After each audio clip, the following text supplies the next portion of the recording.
네, 강프로입니다. 한미반도체 보겠습니다. 자, 오늘 3% 상승해서 끝났습니다. 시장이 빠르게 안정이 되고 있어요. 대선이 끝나고 나서 첫 번째 시장이 열렸는데 대선이 끝났다는 건 어떤 의미를 가지고 있죠? 누가 대통령이 되던 간에 일단은 정치적인 불확실성은 일단 없었다. 그쵸? 원래부터 정치적인 불확실성이 있었어요. 근데 그 정치적인 불확실성이 12월 이전에는 여당, 야당 요렇게 싸우면서 어떤 정책으로 갈래? 여당에서 하려 그러면 야당에서 맞고, 야당에서 하려 그러면 여기서 맞고, 요런 상황이었단 말이죠. 뭐 디테일하게 뭐 정치적인 내용에 대해서는 저는 잘 모르겠습니다. 근데 제가 말씀드리고자 하는 건 딱 한 가지예요. 어떤 내용이냐? 정책적인 불확실성, 즉 여당에서 하는 걸 야당에서 막거나 또는 정치적인 불확실성, 둘이 계속해서 싸우거나 이런 부분들이 앞으로도 있겠죠. 근데 시장에서 가장 싫어하는 건 뭐죠? 불확실성이죠. 그렇죠. 이런 정도의 불확실성은 없어졌다. 예를 들어서 이제 민주당이 한국에서 정권을 잡았잖아요. 근데 민주당이 됐으니까 주가가 올라간다. 이런 이야기를 드리고자 하는 게 아닙니다. 무슨 얘기를 드리고자 하는 거냐? 시장에서 가장 싫어하는 거. 이렇게 될 수도 있고 저렇게 될 수도 있는 거. 요런 상황은 일단 없어졌다. 그렇기 때문에 오늘 코스피가 2.6%나 올랐습니다. 그리고 코스피가 올라가니까 코스닥도 같이 따라 올랐어요. 그리고 그 가운데 한미반도체의 힘이 꽤나 컸겠죠.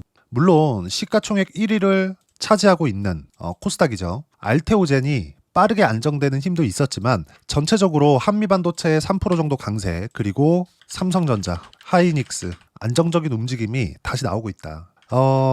정치적으로는 정말 모르겠습니다. 뭐 누가 옳고 누가 그른지. 단지 우리가 주식 투자를 하는 입장에서 최소한의 불확실성은 없어졌다. 요거는 맞습니다. 그렇기 때문에 시장도 화답을 한 거예요. 2.6% 정도 올라가면서. 보통 시장이 단단하게 그냥 조금 붙들려 있고 고가에 대한 저항을 받는 상황에서 주도주만 튀었을 경우에는 코스닥이 움직이는 경우가 훨씬 더 많습니다. 그리고 코스닥의 움직임에 따라서 코스피가 움직인다고 볼 수는 없겠지만 코스피의 등락폭보다 코스닥의 움직임, 즉 등락폭이 훨씬 더 커지는 부분들이 발생을 하는데, 오늘 같은 경우에 대선이 끝나고 난 바로 다음날 같은 경우에는 코스피가 시장을 이끌었습니다. 그 가운데 반도체가 가장 강한 움직임을 보였고요. 그리고 원전이나 이런 부분들, 제가 계속해서 주도주라고 강조를 해왔었던 뭐 원전이나 조선 쪽, 이쪽도 강한 움직임을 보였지만 코스피가 2.6% 정도까지 강세를 보이기 위해서는 한국 시장에서는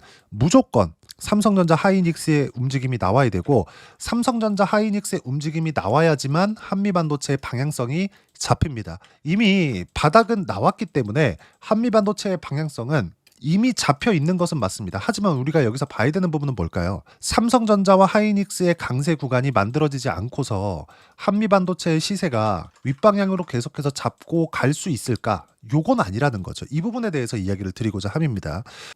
여기서 뭐 마이크론 쪽으로 해가지고 뭐 매출이 증가한다, 그리고 한미반도체가 삼성전자하고 손 잡는다, 그 가능성이 있어요. 왜? 하이닉스하고 관계가 틀어졌지만 하이닉스는 지금 한미반도체를 버릴 수 없고 요건 앞으로도 계속될 거기 때문에 TC 본딩 장비는 지금 한화가 붙는다고 하더라도 한미반도체 장비를 사용하지 않잖아요. 그러면 엔비디아에서 요구한 물량을 맞춰주지 못합니다. 이건 확실해요. 어디서 볼 수 있느냐? 삼성전자에서 지금 하이닉스에 뒤처진 이유가 하이닉스가 HBM을 먼저 준비한 것도 있어요. 근데 여기엔 핵심이 한미반도체 장비였기 때문이죠. 그렇기 때문에 이야기를 하고 있는 겁니다. 주가가 보세요. 10,000원부터 20만 원까지 올라갔었던 23년도부터 시작해서 1년 반 정도의 움직임, 이런 부분들이 왜 나왔겠냐고요. 이 부분에 대해서 우리가 반드시 알고 있어야 되고, 그러면 20만 원부터 왜 빠졌느냐 이렇게 보시는 분들이 있을 건데, 주가가 움직이는 데는 무조건 선반영을 합니다. 선반영을 한다는 건 앞으로 좋아질 만한 내용을 먼저 반영하는 결과예요. 그러면 여기 한미반도체가 이 밑에 지우고 나서 보여드릴게요. 좀 크게 봐야 되니까. 한미반도체가 여기 11,000원부터 시작해가지고 20만 원 가까이까지 올랐습니다. 이렇게 올라가는 과정에서 실적이 그만큼 좋아진 건 아니죠. 즉 23년 초반부터니까 여기 23년 1월 3일이에요. 1년, 그리고 1년 반, 여기부터 고가 형성하고 한 1년 정도가 지났으니까 어느 정도가 만들어진 겁니까? 지금 2년 반 정도의 기간 동안 어떻게 된 거예요? 주가가 10,000원부터 8만 원까지 7배에서 8배 정도 주가 상승이 나왔는데 실적이 좋아진 부분을 보잖아요. 결국에는 주가가 실적하고 만난다는 게 의미하는 바가 이겁니다. 앞으로 성장하는 기업들 주가는 이미 20배가 올랐다. 근데 실적에 대한 뚜껑을 열어보니까 예상치를 부합한 수준이다. 그러면 주가가 너무 많이 올랐죠. 그렇다 그래서 오버슈팅이 돼 있었던 부분을 반납하는 과정에서 조정 구간이 발생하는 거지, 이제 뭐 한미반도체 끝났다 이제 안 간다 그런 의미가 아니라는 겁니다. 이미 AI 플러스 반도체에 대한 부분은, 특히나 메모리 반도체 쪽은 한국이 석권하고 있고, 삼성전자에서 조금 뒤처진 부분들이 있지만 당연히 삼성전자에서도 이제 치고 올라올 때가 됐다. 자, 그러면 여기서 우리가 봐야 되는 부분이 있죠. 한미반도체하고 하이닉스하고 뭔가 관계가 조금 문제가 생긴 것 같아요. 그런데도 불구하고 하이닉스는 추가 계약이 들어갔죠. 추가 수주가 들어갔습니다. 왜 그럴까요? 한미반도체 장비가 필요하기 때문에 그래요. 만약에 지금 하나하고도 같이 계약을 했지만 여기서 한미반도체의 물량을 받지 않았을 때 엔비디아 쪽에서 그걸 그대로 받아들일 수 있을까? 그렇지 않을 겁니다. 그러면 한미반도체가 오히려 결정할 수 있는 권한이 생긴 겁니다. 그리고 무엇보다 하이닉스 쪽에는 가격 인상을 통보했으니까 그런 부분은 한미반도체 이익 구조가 좋아지는 효과를 만들어지게 되겠죠. 마진율이 높아질 테니까. 그럼 여기서 이제 삼성전자를 컨택하게 됐을 때 지금은 한미반도체가 슈퍼 을이 아니라 그냥 갑이라고 저는 보여집니다. HBM 요 안에서는 가장 중요한 역할을 맡았거든요. 공정 과정 중에서 아마 엔비디아가 생각하는 TSMC 정도의 그런 정도의 위치라고 저는 보여집니다. 지금 당장에서는 물론 하나가 붙긴 했지만, 그럼 여기서 계속해서 HBM에 대한 물량 자체는 계속해서 필요한데 한미반도체 측면에서는 삼성전자를 선택했을 때 어떤 효과를 가지고 올 수 있을까요? 그렇죠? 훨씬 더 한미반도체 입장에서는 긍정적인 영향을 미칠 수 있고, 이런 부분들이 주가가 인정할 때, 즉 가격 반등이 시작할 때 그때부터 매매 구간을 잡으면 됩니다. 근데 저는 이미 매매 구간을 잡았어요. 왜? 이미 바닥은 확인이 됐기 때문에. 어디부터 봐야 되느냐? 자, 내용 잘 보세요. 하이닉스 그리고 삼성전자, 요 내용입니다. 한미반도체하고 삼성전자와 관계 안 좋은데요, 거래 안 할지도 모르는데요, 다 알아요. 근데 삼성전자가 여기서 5만 원 이탈해서 폭락하는 상황이 벌어진다? 무슨 일이 벌어질까요? 미증시 빠졌다는 거죠. 왜? 삼성전자는 이미 아까 전 뭐라 그랬습니까? 제가 선반영이라 그랬죠. 고가에서 떨어진 이유가 뭐예요? 삼성전자의 성장성이 훼손돼 있는 부분을 주가가 먼저 반영한 결과예요.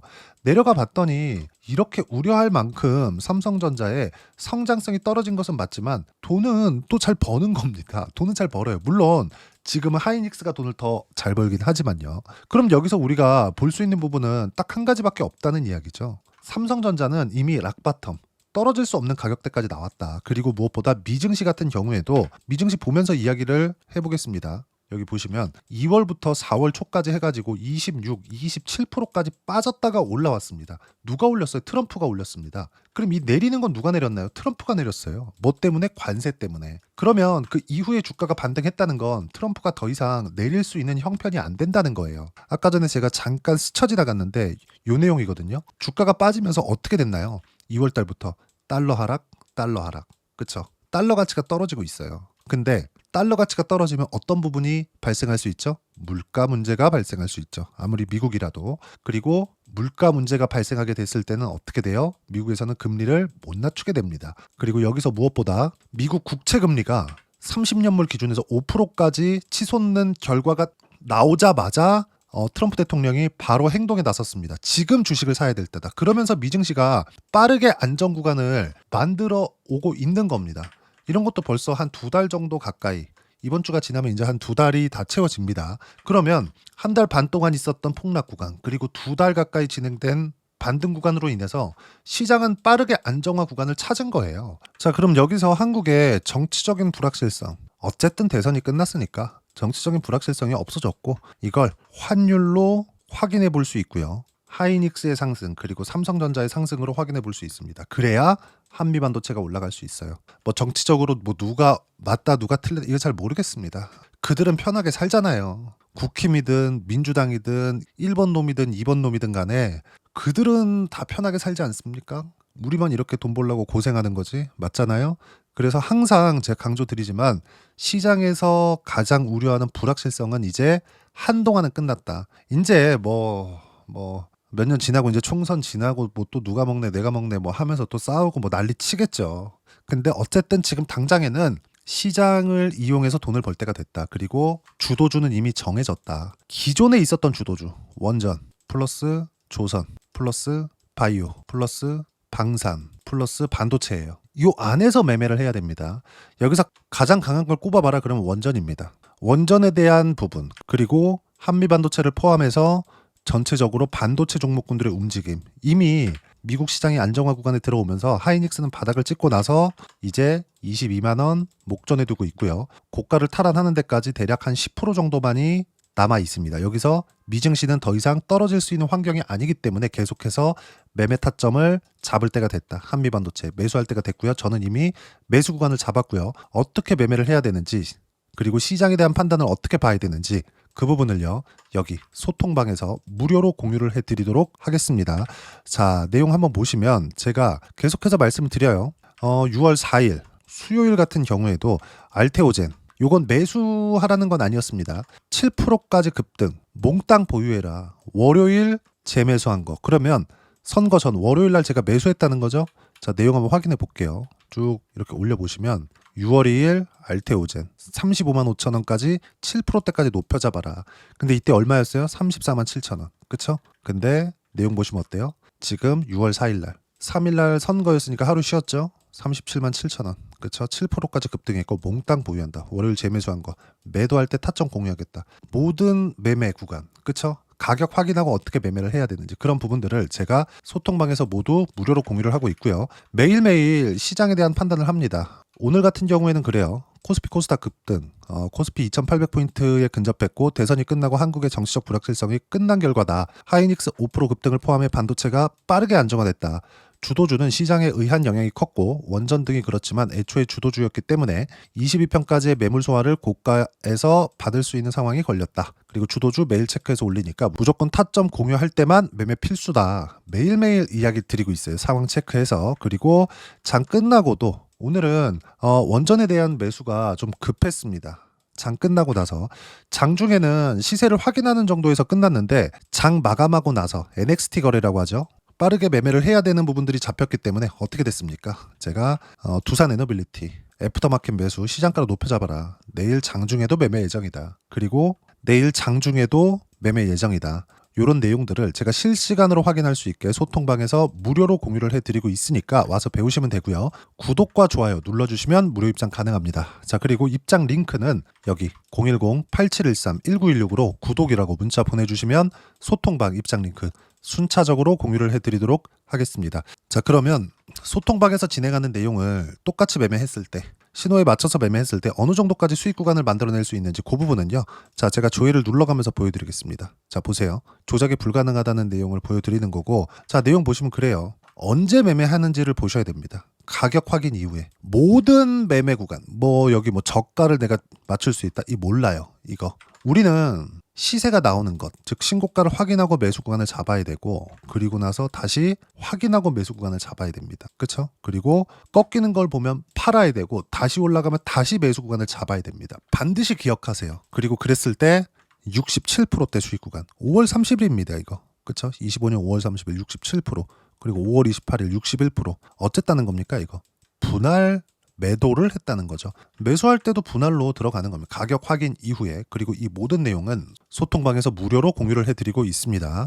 한 종목만 볼게요. 한미반도체를 보고 있으니까 반도체가 강했을 때 어떻게 매매를 했는지 그 부분만 보겠습니다. DI예요. 아까 전에 제가 확인하고 매매하라 그랬죠. 어때요? 매수, 매도, 매수, 매도, 매수, 매도. 그쵸? 또 매수, 매도.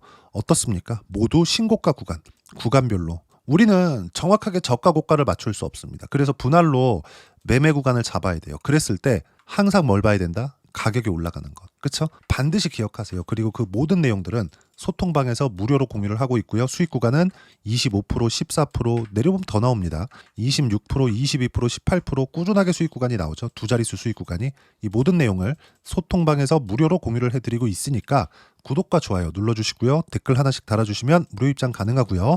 입장 링크는 여기 010-8713-1916으로 구독이라고 문자 보내주시면 소통방 입장 링크 순차적으로 공유를 해드리도록 하겠습니다. 자, 그러면 이렇게 두 자릿수 수익 구간을 만들어내기 위해서 한미반도체는 어떤 부분을 봐야 되는지 그 이론적인 내용은요. 여기 한미반도체의 단기 보유 전략. 단기는 2주입니다. 2주 동안 내가 어떻게 수익 구간 만들 것인지 그 부분이고, 그러기 위해서는 가격에 대한 부분 중요하고요. 가격에 대한 이해가 되었을 때 주도주, 신고가 두 가지 내용에 대한 파악이 될 겁니다.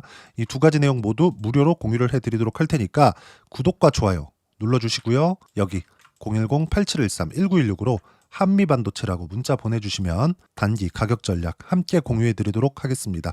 자, 정말 어려운 시장이 지나왔습니다. 뭐 시장은 항상 어렵죠. 근데 특히나 어려웠었던 25년도가 지나가고 있는데, 뭐 미국에서도 지금 계속해서 뭐 관세다 뭐다 하면서 기업들은 멀쩡한데 자꾸 정치적인 문제들이 시장을 흔드는 부분들이 연초에 있었고, 그리고 한국 같은 경우에도 계속해서 뭐 1번이든 2번이든 맨날 싸워대니까, 뭐 누가 잘했든 잘못했든 간에 계속 싸워대니까 사실상 그거 우리만 피곤하잖아요. 그 안에서도 주도주는 계속해서 강했습니다. 예를 들어서 그래요. 여기 보면 뭐 ABL 바이오나 이런 것들 보면 모두 다 신고가 이후에 강세를 보인다는 거죠. 우리는 어쩔 수 없이 반드시 기억하세요, 이거. 강한 종목군들을 찾아야 된다. 즉 주도주를 잡아야 된다. 무슨 얘기냐면 한미반도체 지금부터 매수해야 되는 거 맞습니다. 그리고 그 내용 소통방에서 공유를 합니다.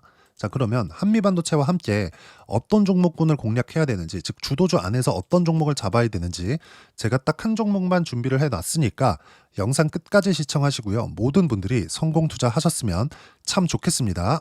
네, 주식 투자를 할 때 항상 체크해야 될 부분이 있습니다. 자, 제가 영상 초반부에도 이야기를 드렸지만 항상 주식 투자에서의 시세, 즉 주식 시세는 가격이 먼저 반영한다는 점입니다. 자, 어떤 호재나 악재를 찾으실 텐데, 그런 호재나 악재를 찾아서 우리가 매수와 매도를 반복했을 경우에는 주식 시세가 올라가는 과정에서 꼭 내 것만 털리고 올라가는 경우가 비일비재했을 겁니다. 제가 매매를 했었던 종목군들 중에서 어떤 식으로 시세가 진행되고 연결이 되기 시작했었는지 그 부분에 대해서 한번 체크를 해보고 넘어가도록 하겠습니다. 자, 제가 먼저 조회를 눌러서 이야기를 드릴 텐데, 이렇게 조회를 눌러서 먼저 보여드리는 건 조작이 불가능하다는 걸 먼저 보여드리는 거고요. 자, 내용 한번 보겠습니다. 자, 재룡산업 시세 구간, 올라가는 구간 확인하고 나서 매매를 한 경우에 34%대 수익 구간. 자, 다음 종목 한번 보겠습니다. 한화오션 신고가 이후에 다시 상승하는 구간, 그리고 수익 구간은 57%까지 늘어나는 부분이 있습니다. 공통점이 있다는 겁니다. 먼저 돌려보면서 이야기를 드리도록 할게요. ABL 바이오. 자, 이것조차도 마찬가지죠. 시세 이후에 다시 큰 폭의 급등 구간, 그리고 76%까지 시세 구간이 발생했다는 점. 어떤 종목이든 가격대가 올라가는 부분이 먼저 나왔다는 게 핵심 포인트예요. 자, 다음 종목 보겠습니다.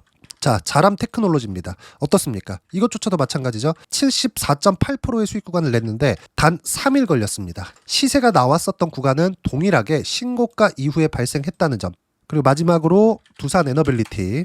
두산 에너빌리티도 계속해서 상승 구간을 만들어가고 있지만 당연히 신고가 이후에 시세가 나오고 있다는 점. 호재나 악재 때문에 이 내용으로 인해서 주가가 올라가는 것은 맞지만 어디든 간에 가격이 먼저 반영하는, 즉 신고가 구간 이후에 50%, 60%, 70%대 수익 구간이 나올 수 있다는 점. 자, 우리가 세력들도 아닌데 계속해서 시장을 추적 관찰할 수 없겠죠. 가장 효율적으로 볼 수 있는 방법에 대해서, 그리고 거기에 맞는 종목을 딱 한 종목만 준비를 해왔습니다. 자, 첫 번째 주도주 공유에 대한 부분인데, 수익률 기대치는 15에서 30% 안쪽으로 잡는다. 물론 추가적으로 상승할 수도 있겠지만 허황되게 200% 올라간다, 300% 올라간다, 이렇게 보기 위해서는 우리가 충분한 시간 투자가 필요합니다. 하지만 우리가 정작 조정이 오기 전에 안정적으로 보유할 수 있는 그 시간은 길어봤자 2주 안에 끝내야 되는데, 그 안에 나올 수 있는 조정 구간까지 포함해서 나올 수 있는 수익률 기대치는 15에서 30%가 적당하고 시장에 도움이 있었을 때 추가적으로 상승을 하는 겁니다. 자, 그러면 이 세 가지 조건을 만족해야 됩니다. 자, 첫 번째, 직전 3개월 가장 강했었던 업종. 아까 전에 말씀드렸죠? 신고가 구간에 있었던 종목군들이라는 점. 자, 그리고 3개년 연속 순이익, 즉 단기 순이익 전망치가 증가하는 거지 실제 실적이 좋아지면 주가는 이미 높은 위치에 있는 겁니다. 단순히 가격이 올라갔다고 해서 높은 위치에 있다는 게 아닙니다. 무슨 얘기냐? 실적이 올라간 만큼 주가가 그만큼 올라와 있다면 그건 비싼 주식이 되겠죠. 앞으로 나올 수 있는 예상치에 대한 실적보다 주가가 더 낮은 위치에 있어야 돼요. 하지만 가격이 올라가는 건 다른 거다. 그래서 전망치가 증가한 종목을 찾자. 자, 그리고 가장 중요한 점. 올라가려면 돈이 필요하겠죠? 즉, 매집봉이 들어와서 가격대를 올리고 외국인이나 기관들, 즉 세력들의 미친 매집 구간을 확인을 해야 된다.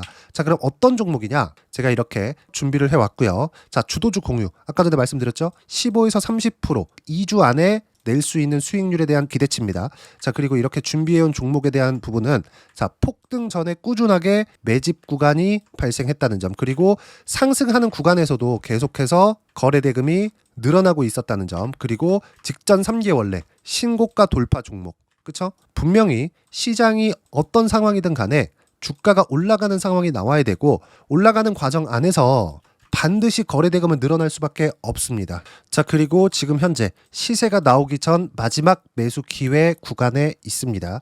여기서 가장 중요한 건 올라가는 구간에서 거래가 늘어난 거 보이죠? 그리고 옆에 제가 세력들의 매수세를 체크한 내용을 보시면 올라가는 구간별로 거래 대금이 늘지만 올라갈 때 외국인과 기관의 매수세가 지속적으로 들어왔다는 점.